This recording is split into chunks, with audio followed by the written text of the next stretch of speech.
It was last Thursday. Me and Brantley and Hunter and Sydney and David had all gone into the woods like normal, and we explored. We wanted to explore the other side of the woods that we hadn't explored yet. So we did. And when we did, right, we had discovered this tree, and it reminded me of that type of tree from Christopher Robin stories with Winnie the Pooh. So I made a joke, and I crawled through, and suddenly I fell into the hole that was inside the tree, and I fell into water. When I opened my eyes, to my surprise, but it appeared as if I didn't just fall into water that would be under the tree, but more like I ended up somewhere with breathable water. And yes, I could breathe in the water.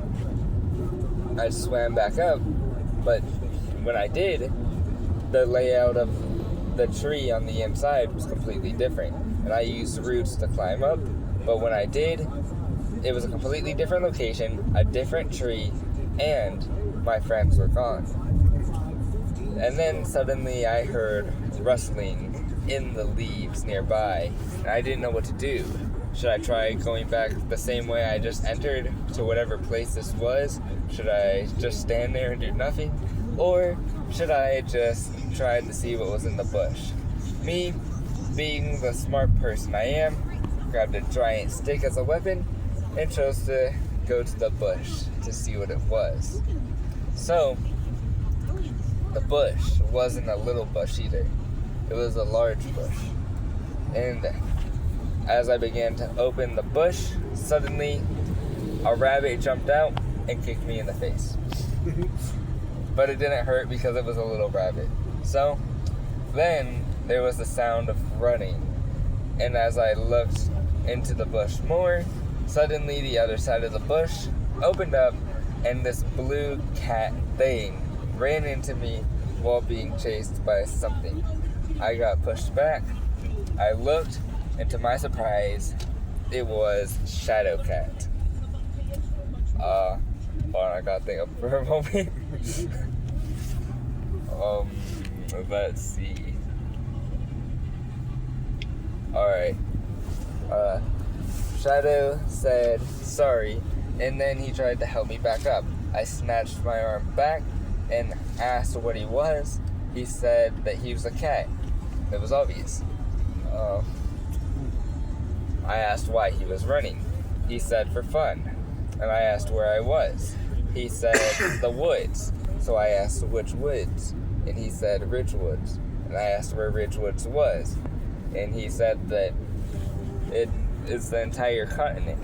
So I had asked where Shady Shallows was, but he didn't know what Shady Shallows was. So I decided to ignore the cat because this wasn't my problem to deal with.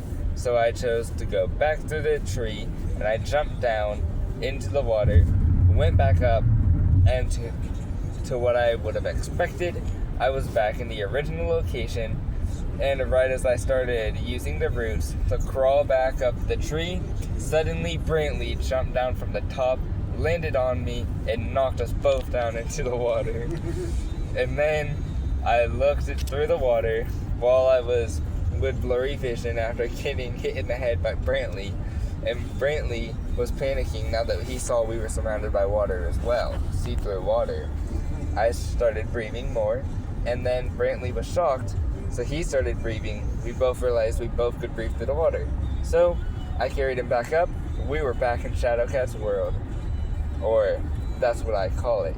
So we looked up only to see that Shadow was looking down from the entrance of the tree and staring at us.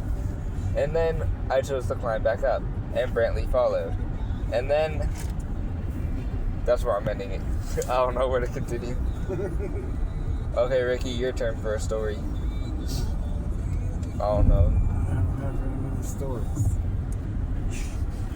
You could either try and make one about, like, one of my monsters or try to do something else. pretend a monster's chasing me down the road. You're gonna pretend? Okay. Go on. So just drive faster and faster. Uh-huh. That's it.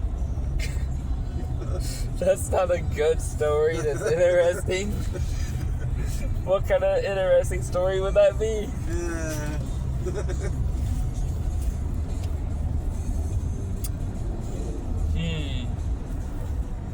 Try making a story about you encountering the STC monster. You can pretend it's an alternate timeline from the drawings, so that way it doesn't have to be accurate. What if there was a giant shadow cat that peeked up over top of that mountain ridge? It was so big that we could see his head and everything. He was like going to step over the mountain because he's so tall and big. Well, put it into the story. Make a story about what's happening right now with that. I'm like, see how they got the little divide between them trees where the power lines are come down? Yeah. Like that's how it hurts when the shadow comes down through there because he's so big he leaves his own path. He cuts his own path as he goes down. Alright. The mountain. Yeah. Kind of a good idea. You didn't really do a story like I did. You did a what if.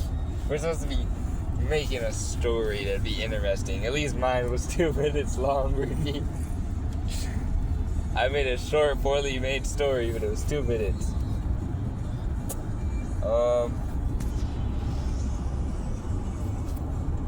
I can't really make a story about my characters because you've already heard all the ideas.